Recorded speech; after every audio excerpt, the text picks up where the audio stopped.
क्या दांतों का सफ़ेदपन ही सबसे ज़्यादा ज़रूरी होता है, या फिर आपके दांतों के आसपास की जो मसूड़ी है उसकी हेल्थ किस तरीके से होनी चाहिए?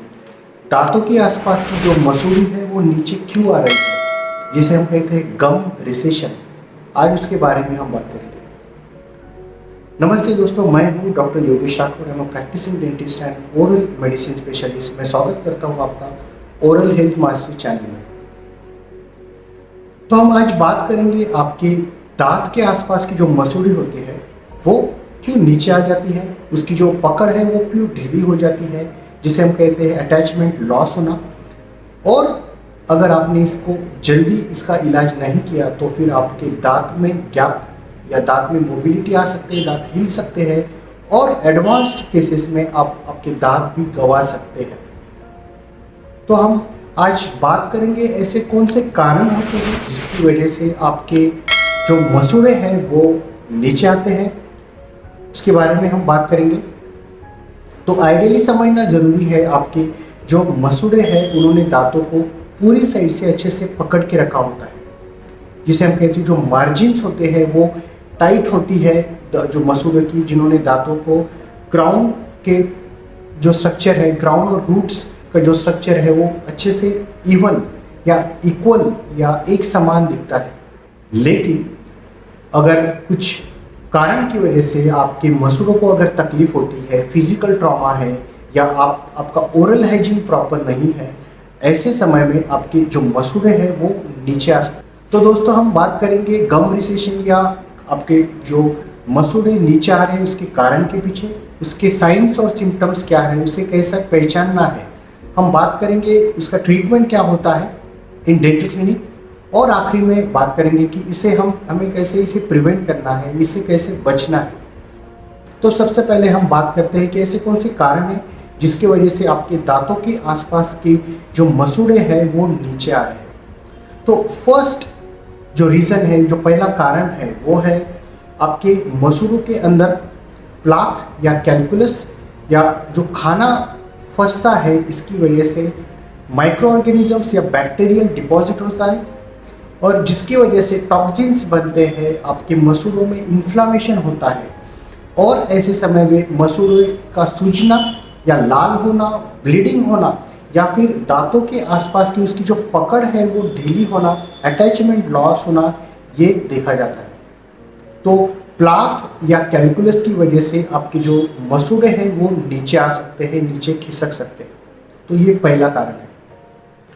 दूसरा कारण फिजिकल ट्रॉमा हो रहा है आपकी ब्रशिंग की वजह से। अगर आप फॉल्टी ब्रशिंग टेक्निक कर रहे हो, आप हार्ड ब्रिसल के साथ ब्रशिंग कर रहे हो, आपका जो प्रेशर है वो काफ़ी ज़्यादा आप ब्रशिंग के समय लगाते हो, तो ऐसे समय भी आपके जो मसूड़े हैं वो नीचे आ सकते हैं। जी हाँ दोस्तों, अगर आपका जो प्रेशर है वो ज़्यादा है, आप आगे पीछे काफ़ी फास्ट विगरस ब्रशिंग कर रहे हो, तो ऐसे समय में भी आपके मसूड़े, उन्हें हानि हो सकती है और ऐसे समय में नुकसान होकर आपके मसूड़े नीचे आ सकते हैं। तीसरा कारण, अगर आपको गुटखा या निकोटीन या तंबाकू से संबंधित अगर कोई आदत है तो ऐसे समय में भी आपके जो मसूड़े हैं वो नीचे आ सकते हैं। जी हाँ दोस्तों, टोबैको स्टेन की वजह से आपके जो दांतों की जो जड़ों के ऊपर का सरफेस है वो स्मूथ नहीं रहता, तो ऐसे समय में बैक्टीरिया उसे जाके पकड़ लेते हैं, जिसकी वजह से आपके मसूड़े नीचे आना शुरू हो जाता है।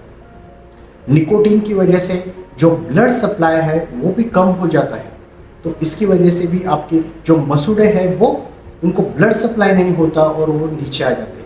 तो ये भी एक कारण होता है। उसके बाद में अगर हार्मोनल इम्बैलेंस है आमतौर पर महिला वर्ग में, तो ऐसे समय में भी प्यूबर्टी के टाइम पे या मेनोपॉज के टाइम पे हार्मोनल इम्बैलेंस की वजह से भी आपके मसूड़ों से संबंधित तकलीफ देखी जाती है, जिसमें आपके मसूड़े नीचे आ सकते हैं। तो ये भी एक कारण पाया गया है।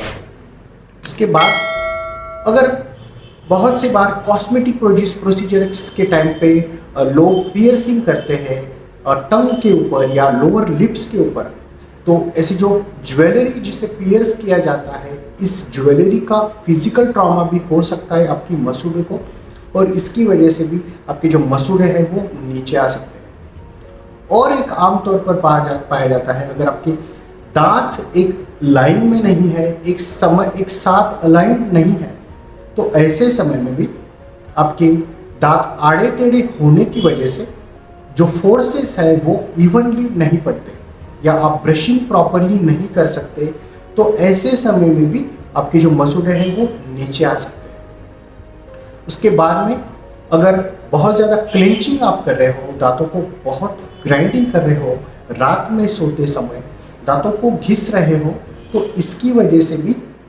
वीक पोर्शन जो है उसके ऊपर उसका असर होता है। अगर आपके दांत वीक है तो वो घिस जाएंगे, या फिर उसका जो सपोर्टिंग स्ट्रक्चर है जिसमें जो मसूड़े हैं वो नीचे आने लगते हैं।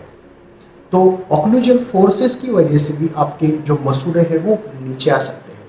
तो ये पूरे कारण थे जिसकी वजह से दांतों के आसपास के जो मसूड़े हैं वो नीचे आना शुरू हो जाता है। एक चीज़ हमेशा याद रखना है दोस्तों, आपके दांतों के आसपास हड्डी होती है जिसे कहा जाता है पेरियोडंटल बोन, और उसके ऊपर से होता है जिंजाइवा या आपके मसूड़े।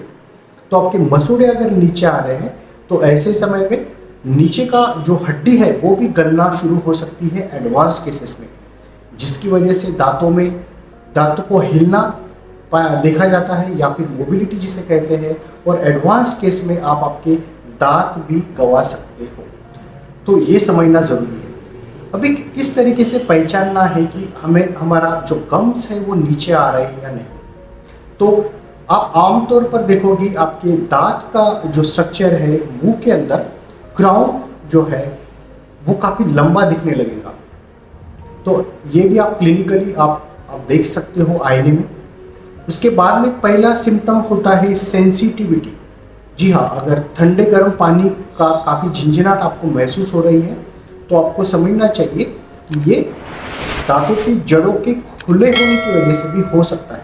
आपके क्राउन के ऊपर इनामल की कवरिंग होती है तो इन क्राउन को सेंसिटिविटी महसूस नहीं होती, लेकिन जड़ों के ऊपर इनामल नहीं होता, तो ऐसे समय में आपके मसूड़े अगर नीचे आते हैं तो आपको सेंसिटिविटी महसूस हो सकती है। उसके बाद में दांतों के बीच में एक ब्लैक ट्रायंगल्स भी देखे जा सकते हैं, गैप्स भी देखे जा सकते हैं। एडवांस केसेस में आपके दांतों में आपको हल्की मोबिलिटी या दांतों का हिलना भी आप महसूस कर सकते हो। तो ये सारी चीज़ आपको इंडिकेट करेंगे कि आपके दांतों के मसूड़ों का तकलीफ है। हमेशा याद रखना है कि आपके मसूड़े जो नीचे आ रहे हैं ये रात में नहीं होता, ये gradually over a period of time होता है। तो बहुत से बार हमें समझ में नहीं आता इस प्रॉब्लम के बारे में। तो ट्रीटमेंट के बारे में जब हम बात करते हैं तो पहले तो जो लोकल कॉज है, अगर प्लाक है, कैलकुलस है, तो उसे आप डेंटिस्ट के पास जाकर उसे प्रोफेशनली क्लीन करना होता है। तो डेंटिस्ट आपके दांतों को स्केलिंग करेंगे, जो जड़ों को है उसको अच्छे से क्लीन करके स्मूथ कर देंगे, जिसे कहा जाता है रूट प्लानिंग। तो scaling and route planning in mild cases. अगर बहुत ही ज़्यादा आपके मसूड़े नीचे जा रहे हैं तो ऐसे समय में ग्राफ्ट ले सकते हैं सर्जिकल प्रोसीजर में, जहाँ पे आमतौर पर आपके तालू के ऊपर से छोटा सा टिश्यू लिया जाता है और उससे आपके जड़ों को उससे कवर किया जाता है। तो ग्राफ्ट प्रोसीजर भी की जाती है। अगर एडवांस्ड केसेस में बहुत ज़्यादा बोन लॉस है, बहुत ज़्यादा हड्डी गल रही है, तो ऐसे समय में कुछ रीजनरेशन मटेरियल्स, जहाँ से नए हड्डी बनने या फिर नए अटैचमेंट्स बने, इसके लिए रीजनरेटिव मटेरियल्स भी वहाँ पर लगा सकते हैं। तो सर्जिकली भी एडवांस्ड केसेस में ट्रीट किया जाता है। ऑक्लूजल फोर्सेस का भी करेक्शन करना ज़रूरी है। इवनली आपके दांतों के जो एक दूसरे के ऊपर जो लगते हैं, तो उससे भी आपने माइनर करेक्शन करके उसको अगर बैलेंस किया तो उससे भी काफ़ी असर पड़ता है, और आपका जो गम्स जो नीचे आ रहे हैं उसका जो प्रोग्रेशन है वो रुक जाता है। तो ऑक्लूजल फोर्सेस का करेक्शन भी करना ज़रूरी होता है। तो ये था दोस्तों आज के इस वीडियो में, जहाँ पे हमने एक वार्निंग साइन के बारे में बात की, जहाँ पे आपके जो मसूड़े हैं वो किस तरीके से नीचे जाते हैं। मैं आशा करता हूँ आपको ये वीडियो पसंद आया। अगर आपको ये वीडियो पसंद आया तो इसे लाइक कीजिएगा। चैनल को आपने अभी तक अगर सब्सक्राइब नहीं किया है तो चैनल को सब्सक्राइब करना है, बेल बटन के ऊपर आपको प्रेस करना है ताकि आने वाली हर पावरफुल वीडियो के बारे में जानकारी आपको मिलेगी। मैं आपसे मिलूंगा अगले वीडियो में, तब तक के लिए थैंक यू।